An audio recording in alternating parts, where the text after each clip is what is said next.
Hi everyone, I'm Daniel and today I'm gonna talk about Uncharted Drake's Fortune Remastered. And yeah, let's begin. So there's a new rubric on my channel where I'm gonna review video games that came out at least few years ago, or like today, 12 years ago. And before we start, I want to explain you my rating, how I rate games. My rating looks like this. From 1 till 10, 1 means that this is one of the worst video games I have ever played. 2 means that this is just a very bad game. 3 means it is just a bad game. 4 that the game is boring. 5 means the game is okay, it is not bad. 6 means it was an interesting game. 7 it is a good game. 8 it is a very good game. 9 it is an amazing, awesome game. And 10 it is one of the best games I have ever played. I can also give 5.5 or 9.5 when I can decide. And now let's begin. First, the graphics. The remastered came out in 2015 and in my opinion the graphic in the first game is acceptable. Now in 2019 it looks okay. When I played it I never had a feeling that my eyes burned because of the graphic. No, the graphic is just okay. And yeah, I will not drop the rating of this game just because of the graphic. So graphic has nothing to do with my end score. Second, the characters. I like to talk about the characters before the story, I don't know, it's just easier for me. So all the 3 main characters, Sully, Nate and Elena, are great. The first minutes when I saw Nate and Elena I already liked them. And no, it's not because I knew them, even when I played the game the first time I already liked them. The first entrance of Sully was also nice, and the first hours of the game where we are searching for El Dorado with Sully were good, because in these hours we are learning more about their characters. And without the conversations they had while searching the El Dorado, the moment where Sully got shot will be not that emotional.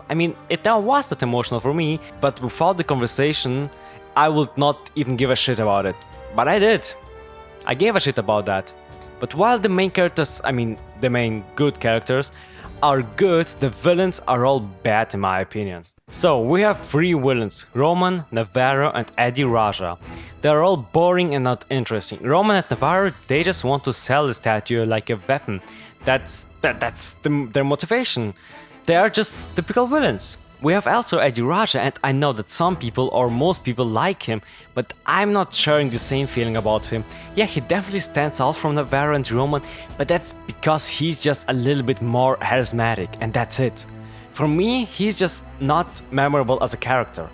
So this game has an overall good characters. Yeah, the villains are bad, but the good guys, and a girl, they're just great. And the screen time of bad guys is not long, so we don't see them often in the game. Third, the story. The story in the game is simple. I would say just a good action-adventure game story. It's simple, but it's still not bad. The story has also 2 plot twists. First is when we see that Sully lives after he got shot. And the second is when we first met, this kind of Wendigos things and realized that the statue is cursed. So the story is simple and good, not a masterpiece, no, not even close. But the story works. And finally, gameplay. I will begin with the biggest problem in gameplay. It's also the biggest problem in this game, and that is that there are too much of enemies. Yeah, it was the first action-adventure game that Naughty Dog did, and I think they wanted to make the game a very entertainment, so every minute we will shot at the enemies. But exactly this was the main problem for me. In this game, it feels like you need to shot every few minutes, and there are too little of these moments where you can just walk and enjoy the view or just climb. Like I said, it was the first experience for Naughty Dog, and they thought that if the game would have more of these chill moments without shooting at anyone, it will be boring, but no, it will be not. There is a lot of moments where I thought that these enemies were not necessary to add exactly there, and that is the biggest problem in this game in my opinion. The shooting system is okay. Not bad, but also not good. I had never a problem to kill an enemy, so I would say it is okay. The climax system is so good that Naughty Dog didn't change the system to the 4th Uncharted game, but sadly, like I said, there will be too little moments where you need just to climb. But will we do something except shoot at climb?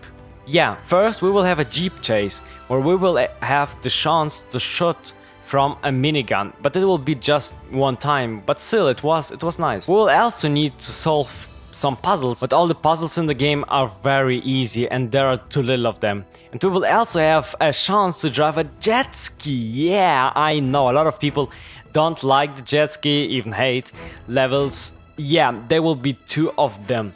But for me, it wasn't that bad. I mean, yeah, the controls and the physics of jet ski are not good, but I enjoyed it a little bit. And overall, the gameplay is okay. Okay, just because it has no balance between shooting, climbing and puzzle solving. But I'm glad that they will fix it in upcoming Uncharted games. And the last thing I want to talk about are the locations. So there are not a lot of locations if we will compare it to other Uncharted games, but that doesn't mean that there is just one location. No, in this game we will be on a boat, on a ship, in jungle, the most time, on the German U-boat and underground.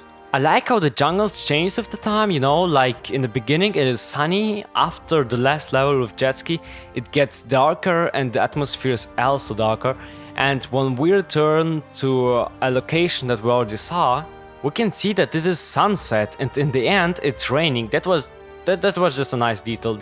The level underground when we are fighting this kind of Wendigos monsters was actually scary when I played it the first time. Even now it was sometimes spooky down there. So how is Uncharted Drake's Fortune in 2019? I would say it is playable. No, seriously, it is very playable. It is okay. So I give the game right now for 2019 5.5 from 10. I enjoyed playing it in 2019, but after playing a lot of amazing games like The Witcher 3, GTA 5, God of War and Uncharted 4, Uncharted Drake's Fortune looks like an okay game, and yeah, if someone still didn't play the game, I recommend to try it out. Yeah, the game looks old sometimes, but it is still not a bad game, and yeah, that's what I think about the game. I already completed Uncharted 2 75%, so I will soon make also a video about Uncharted 2. And 3. After this, I want to make a top 5 Uncharted games, but that will probably happen in September or October, because I still need Uncharted The Lost Legacy, you know. And yeah, that's it. So Uncharted Drake's Fortune is playable in 2019. And yeah, that's it. What do you think about Uncharted 1, Uncharted Drake's Fortune? Do you like it? What do you think about the villains, about Eddie Raj? I mean, seriously, are there actually a lot of people who like him? Because I just can't understand why. And what do you think about the gameplay? Do you like the jet ski level? I mean, for me, jet ski level was something like, you know, new. And I think they did it, you know, okay, you know. So yeah. That's it. If you like this video, why not subscribe to my channel, support my channel, and why not to like this video and write and comment, and I will see you guys in the next video. Bye bye!